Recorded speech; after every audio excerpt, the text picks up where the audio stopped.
বানাচ্ছে একটা নতুন জিনিস, নতুন না, এটা ছোটবেলার। এটা হচ্ছে আইস কিউব নিয়েছি, তারও এটাকে গ্লাসে ঢালি সবগুলো। এটা ছোটবেলায় খেতাম, কি মনে হলো আজকে যে একটু খাই তো। ঠান্ডা ঠান্ডা আইস কিউব, সাথে দিলাম জল দিলাম। এটা ছোটবেলায় অনেক খেতাম, তো আর মনে হলো আবার একটু করি। আর লবণ আর লেবু। পাশে নয়েজ আসছে, ওই আমাদের এখানে সবাই জানো তো, নেতাজি পল্লীতে জগন্নাথ দেবের মন্দিরে 9 দিন ধরে পুজো হয়, তো ওই মাইক চালিয়েছে একদম আমার বাড়ির পাশে, তো বেশি শুনতে পাচ্ছ আওয়াজ। দিলাম, লেবু দিলাম, আর এবার দিব জল।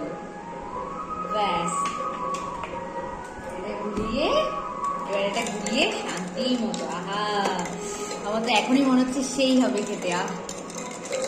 খেয়ে দেখবে, সত্যি দারুণ হয়েছে। নিজে বানিয়েছি বলে বলছি না, অসাধারণ হয়েছে। তোমরা একদিন বাড়িতে ট্রাই করে দেখতে পারো।